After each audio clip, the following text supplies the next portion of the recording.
of ATL Prime Sports. Todd Corder here in Atlanta. JJ with me on the other side of the ATL. Wayne, our producer in Memphis. We have a special guest tonight, Lou Gamelin, 12-ounce sports, the Captain Lou extravaganza. Check him out live every Tuesday from 8 to 10 Eastern Standard Time. He also does a lot of play-by-play for ACHA hockey. Guys, welcome to the show. And Lou, thanks for coming on. Hey, the pleasure is always mine to come on. Thanks for the invite. As always, I've been on your show many times, and we've had a lot of great conversations. We got to do the ACHA National Hockey Tournament there in outside of the Dallas area there in 2019, and we didn't have really a season, and we didn't have one in 2020, and 2021 wasn't a real national tournament, so hopefully there'll be one next year in 2022.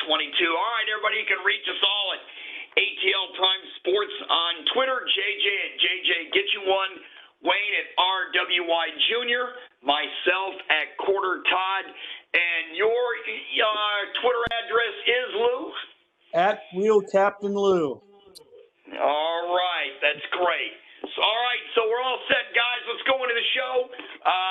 We're going to talk about the 12-team college football playoff.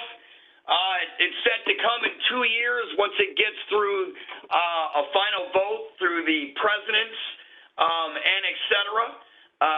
It's going to be a tournament of 12 teams, 4 rounds with the top 6 programs, and the 10 FBS conferences will receive bids, and basically it'll go 6 wild cards and 6 conference champions.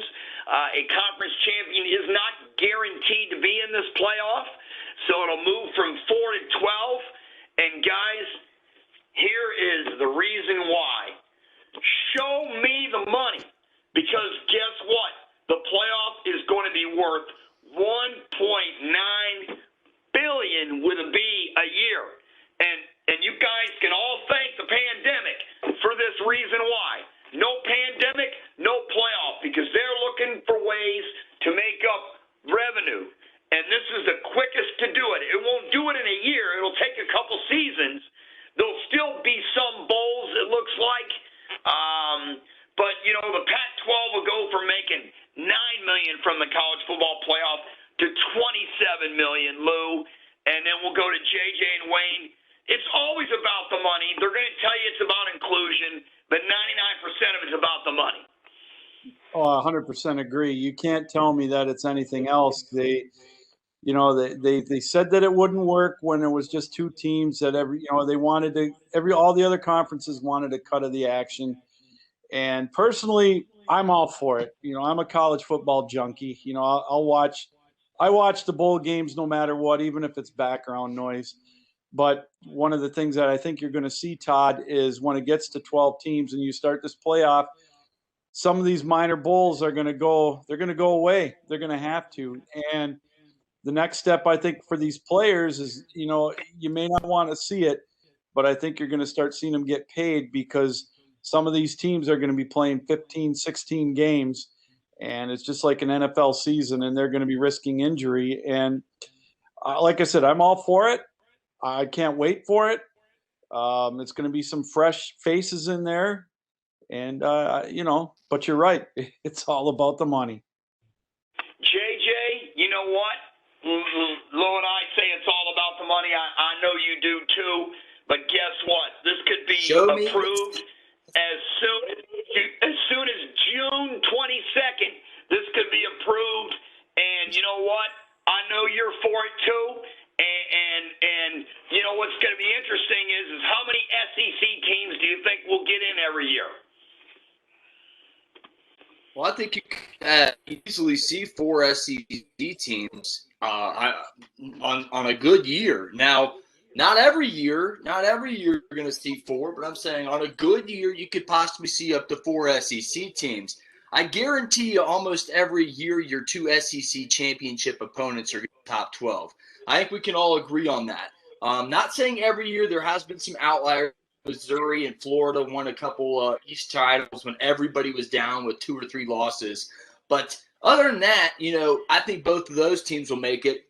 And you always have a Florida or a Georgia, and then on the other side, whoever doesn't win it, you have the LSUs and the Auburns and the Mississippi States. They don't just barely miss like they a couple years ago to freeze. So I think you could possibly see as many as 4 teams. I don't think you'll see 6 or 8 or something outrageous like that. I just don't think you'll ever see any of that. So, folks, you don't have to worry about that. But if you're in the top 12, I think you have a legitimate shot at getting in. And I do love this format. I do think it's about money. But you mentioned it. I think a little inclusion is involved. I think it's a little charade. It's like, hey, we're talking about inclusion, but really over here it's $9 billion. It's the triple the value estimated from Clay Travis is where a lot of these numbers are coming from, folks. Estimated Pac-12s will get 3 times as much money. So, again, it is relating back to money. But I also think last year helped push this issue along, everybody, with the BYU, the Coastal Carolinas, the Cincinnati. And on top of that, Cincinnati darn near upset Georgia in that Peach Bowl last year. So I think inclusion is good. Mine was 6 teams. But we're jumping up to 12, and you're right. It is June 22nd. This thing could be implemented as soon as the 2023 season. The biggest 3 factors are basically the TV contracts with ESPN and the presidents of the schools and so on and so forth. But as I was talking UTC off the air, it's great for a TV producer trying to get ratings for a show to, hey, the Chanticleers, the Coastal Carolina Chanticleers, are playing not BYU again, but they're playing BYU again in a playoff game. That makes a lot randomized going. So I think this is good for college football, and Kirby Smart said it best. This could be the biggest change in college football history. Wayne, when we had Tim Brando on our show, not last year but the year before, he was pushing for an 8-team college football playoff. He's satisfied with this. He's been the biggest proponent in the media to get a college football playoff, Wayne. And like I said, we're waiting approval from the conference commissioners and the university presidents. Both rulings are supposed to come within the next week. You're a group of 5 guy, a Memphis guy, living there in Memphis. This gives Memphis a shot. We will probably only get maybe 1, 2 Power 5 teams at the most, but here is the shot. Yeah, well, they're going to theoretically give us a shot, but I've got a feeling a lot of those spots are going to get scooped up by some other more powerful conferences that can draw more money, because this is a big money thing. And they know people will watch it because history has proved itself. Think of all the money people paid to watch that Paul guy hug it up with Mayweather for how long did that last? So they'll pay to watch it if they have to. Well, it is all about the money. Be entertained. That's all it is. Well, they better play some good football. Otherwise, it's going to be a hug fest, and nobody's going to watch it after the first time. You know, you mentioned that, Wayne. Lou, let me go to you. Wayne mentioned it, competitive games. We haven't had competitive games in the semifinals with the big boys. Do you think we're going to get competitive games in this? Because I'm thinking maybe not. Maybe the first initial round, but I just think I think the champion's still going to be the same unless there's a major injury, or I just don't think you're going to see too many upsets like you would in March Madness for the college baseball tournament. I don't see where you're going to get a ton of upsets either. Every once in a while, you might get one. With all due respect to Wayne, the power or the group of 5 might be able to do something when you've got a Cincinnati who's close right now, or possibly Brigham Houston. Young or whatever. But, what I'm looking forward to, everybody says this is going to cure everybody's complaints and all that. The next argument you're going to get is, gee, how come Georgia doesn't get the 4th opening round bye? They're in the SEC. Why is Oregon getting it, or Oklahoma, or Ohio State? You know what I mean? Or, that's going to be the next complaint, which I like. I like the banner back and forth. It keeps it relevant, in my opinion. And that's what it's that's going to keep that part of it fun. I agree. It's all going to fall in line with I think the Blue Bloods will ultimately win, but it gives the group of five a chance, and I like that. And it's just going to again create more eyeballs, keep more people interested, and I would rather have this than watching a Boca Raton Bowl with 9,000 people there. You mentioned it, Todd, at the top. These schools are hemorrhaging money because of the pandemic, and only a handful of schools make any money going to bowl games because the entourages they bring in, the amount it costs. I think this is going to help cure some of that evil as well. Lou, you hit 100% on the nail. It wasn't for me. I said at the beginning, if it wasn't for the pandemic, we wouldn't be having this conversation. We would be having a different conversation about when are we going to expand the playoff. And Lou, you made a great point, and I want JJ to expand on this. And your point was somebody's going to complain they didn't get a bye. One of the SEC teams are. I do agree with JJ. We may get 4 in. Oh, yeah. 3 seems like a number we'll most likely get, but, who knows? But, JJ, what are your thoughts on that? Because, like Lou said, that will keep the conversation going. And then, once we get 12, it's going to go to 16. This baby's not getting smaller. It's only getting bigger, my friend. Correct. Now the talk will be, hey, I'm the 13 guy, and I had a better resume, and my FPI is better than their FPC XYZ. And that's what we're going to get down to. No, I'm just playing, folks. But no, Lou, you are right. But I'm all for the 12 because you mentioned it.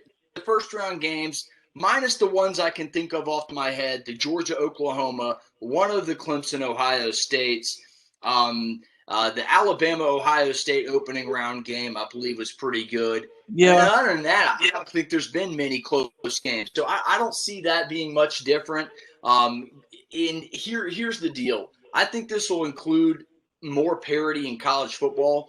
We'll have to see 5-6 years down the road when these small coaches can go in and say, hey, why don't you be the guy here instead of being a guy over there? You can be the guy. And with this name, image, likeness thing, maybe this 12-team playoff will keep a lot more teams relevant. And maybe in a couple of years you'll have those Cinderellas. But right now I'm with you, Lou. I don't think anybody's going to win.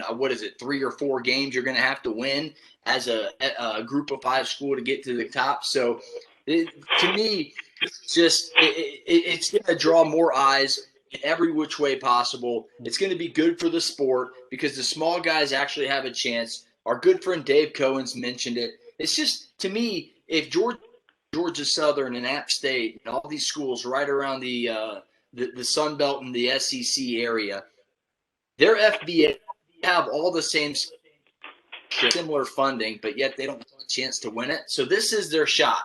You'll get the Cinderella story. You'll get to be able to, hey, again, I mentioned it earlier, instead of the Peach Bowl being in rotation, every year it's going to be a playoff game. So it'll just be more eyes whether you like it or not. It's good for the sport, period. Hey, Lou, you know what? The JJ was correct about the recruiting.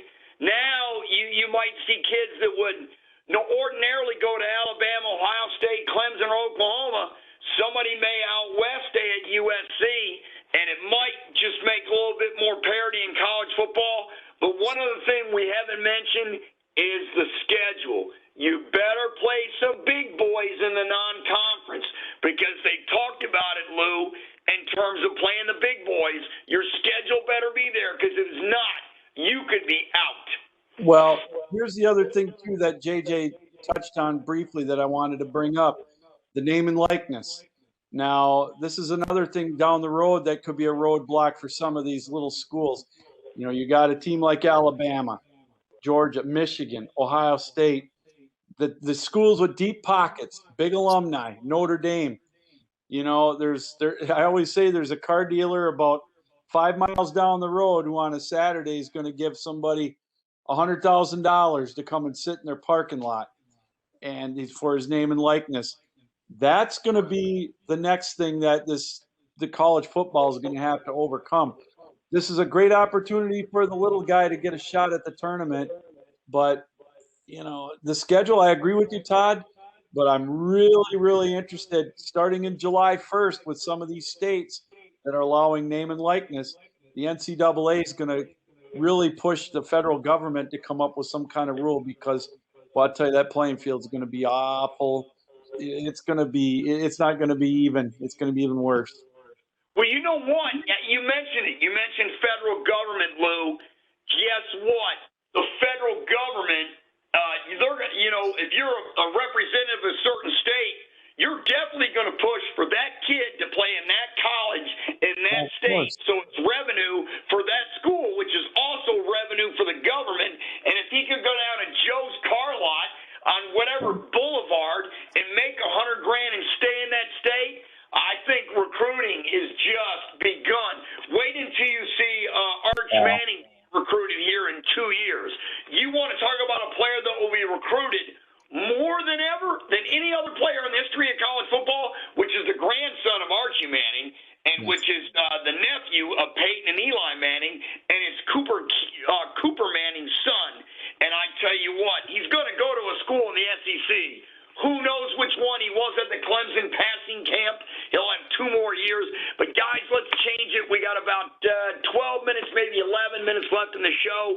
Let's talk about the state of Major League Baseball.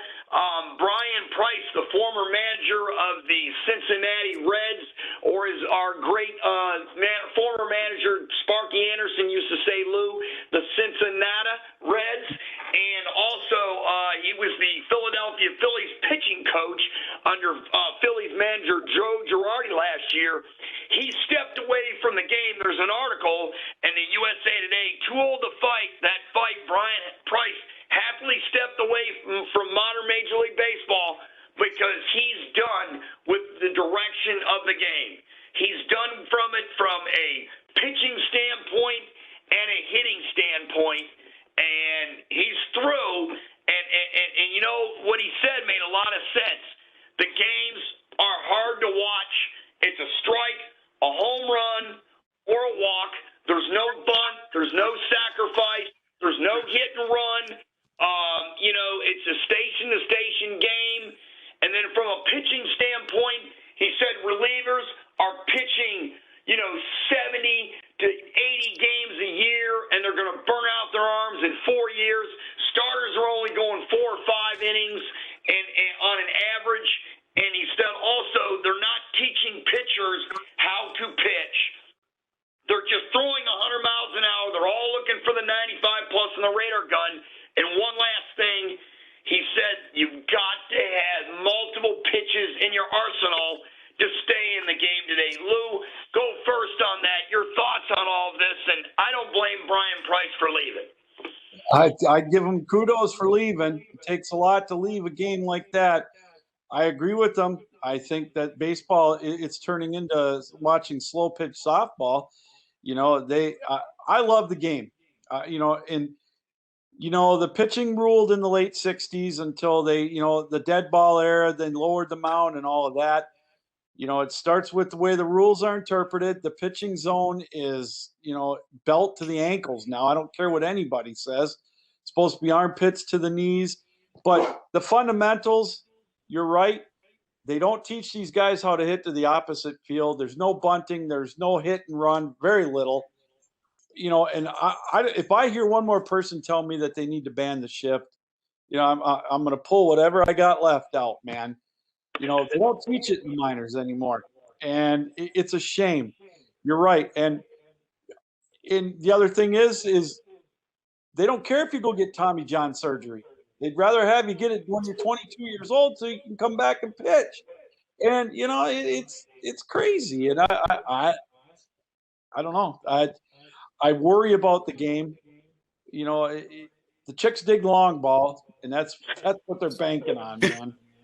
You know what, JJ? Price said he just couldn't stand the way the game is taught. He's complaining about these training centers that all they talk about is, they claim they're talking about pitching development, but it's really only about arm strength. And hitters are taught the launch angle and with these strange swing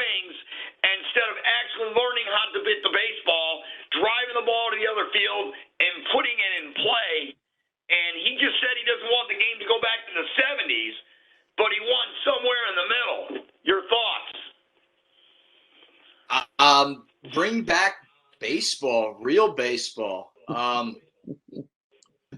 Look at Major League Baseball's average, ladies and gentlemen. It's 238. 238. That's down, I think, 7 points from around point this time last year. Yeah, I think it's about 7 points. So just unbelievable. Unbelievable to me the way these games taught. You mentioned it. These centers are developing velocity. They don't care about location. We saw, folks, what's happening to batters. It is dangerous. Some of these players, look at Tyler Matzik hitting Kevin Pillar in the face just a couple weeks ago, folks. I watched the game live. It was like a UFC fight, dripping blood in the batter's box. Oh. Matzik's face was my face is right, just remembering it. Folks, these guys can't control where they're throwing the ball. There's more walks. There's more strikeouts. And, yeah, there's going to be more home runs because the ball's traveling faster off the bat. I mean, Ronald Acuna hit 116-mile-an-hour home run the other day. That's just absolutely nuts. But here's another problem. You're right. They're not teaching fundamentals. You mentioned there's no hit and runs. There's no base stealing. There's absolutely zero bunting. You want to eliminate the shift, bunt down the third base line, Freddie Freeman. It's that simple. You want to eliminate the shift? You know what? Bounce one over their head the other way, just like you did the other day. I've never seen a celebration from Freddie Freeman so rampant this season than when he hit the bag on third base going the other way on like an 18-mile-an-hour roller. Well, folks, in Japan last year during the pandemic, I loved watching the Japanese baseball. It was awesome. They put runners on. They sacrificed them over. Heck, they get a runner on first, and they do 2 sack bunts to get the guy to third and take their chances, some of these bad teams, just to get runs. It's unbelievable, the lack of communication from top to bottom. Brian Price also mentioned in the article, these managers aren't running the team. It's the GMs, it's the vice presidents, and it's the owners of the ball club. And that's the problem with baseball. That's correct, JJ and Wayne. You know, now they're going to baseball's coming down hard on the pitchers using the stuff like spider tack to get a different spin angle on the baseball and this and that. It's given all the advantages to the pitcher. I say hogwash, Wayne. They've been using this stuff for 100 years. The hitters have always used pine tar. How about the hitters adjust, put the ball down on the rug or the grass, Wayne? Like a guy like Freddie Freeman, I've been saying it for weeks. He's hitting 220-something. You want to get rid of the shift? Put the ball down the third baseline 5 or 6 times. His average will go up. He'll get in scoring position. His team will be able to benefit from that, and it'll be a better at bat and a better game, and it'll get rid of the shift. Your thoughts on that, Wayne? Well, yeah, I think strategically hitting the ball is much better for the game, and it's a much more fun game to watch. I mean, when's the last time you watched a game where a fielder was actually following a slow ground ball right along the baseline, hoping that it would just accidentally roll out or blowing on it with their mouth? And when's the last time you heard the term little leaper? I mean, nobody hits into the close part of the outfield anymore. No. You're right, Wayne. You're so right. And Lou, we've had all this negativity about baseball. You and I love baseball. We got about 3 minutes left in the show. Thanks for coming on. Yeah. You know, one positive thing has been Jacob deGrom. He now has an ERA of 0.56, the lowest in the first 10 starts by any pitcher in history. He's the first pitcher in history to give up 1 earned run or none in the first 10 starts of a season, with a scoring streak now 22 consecutive innings. By the way, he's hitting 400. He's driven in more runs this year than he's allowed. It's never happened before in a 10-start span in the history of this great game. And wow, I just don't know what to say after that. You know, he's definitely must watch, and I never thought I'd say that I'd want to watch anybody from New York play a sporting. But DeGrom is must watch, and you know, as long as he can stay healthy, you know, Him and Shohei Ohtani, they could be the face of baseball right now. They need it. They desperately need it. Yep. Hopefully it's just a cycle where it'll come back and, it can be right up there with football again soon. Well, you mentioned it, Ohtani, JJ. I mean, he's the modern-day Babe Ruth. I know he's not Babe Ruth, but the players are bigger, stronger, and faster today, JJ. And I just cannot believe Ohtani. I mean, here's a guy that is just playing out of, he's ripping the ball. He hits for power. He pitches great. When you're looking for the guy on the roster, you're not looking for him. Is he under the pitchers category? Is he under hitters category? Is he listed as an infielder? Is he listed as an outfielder? No, they haven't listed as a designated hitter. I think they just need to list him as baseball player with 17 homers, 45 RBIs, hitting 269, and his pitching stats are, his ERA is what, in the upper twos? So, this is the modern day Babe Ruth, JJ. Absolutely. On the head, it's more of this. You know me, I'm a guy, I like the DH in the American League. I don't want it in the National League. I like the double switches. I like the bench players. One of my favorite players, Wayne, he's on your team right now, Charlie Culberson. Great moments in those 3 divisional championship runs, or excuse me, 2 of them. Charlie Culberson had some really, really clutch hitting. You're going to see players like that go to the wayside in National League. You're not going to see any bench players anymore. You're going to see a lot less strategy. To me, it's just the game's changing so much. Where from here? DeGrom, Ohtani, it's unbelievable. I'm a Braves fan. Hats off to you. The reason I'm picking you guys to win the division. You're just lights out. And if Syndergaard gets healthy, bye-bye Atlanta Braves, bye Philadelphia, bye-bye everybody. Wayne, Wayne, I looked at his stats. This is incredible. It's just incredible what he's done from a pitching standpoint, Lou and JJ. And he belongs in the National League. This is a guy that, everybody comes to see at the ballpark, and we love it.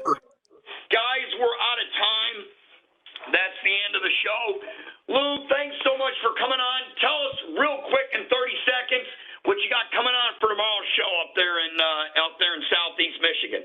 I got a great show planned tomorrow real quick. 8:30, Darren McCarty's coming on, ex-Detroit Red Wing, Stanley Cup winner. We're going to talk Red Wings hockey and professional wrestling. He's a big fan. And Max Boltman from The Athletic, Red Wing beat writer. We're going to talk about the draft and how the rookies are faring. And it's going to be a great show, 8 to 10 tomorrow night.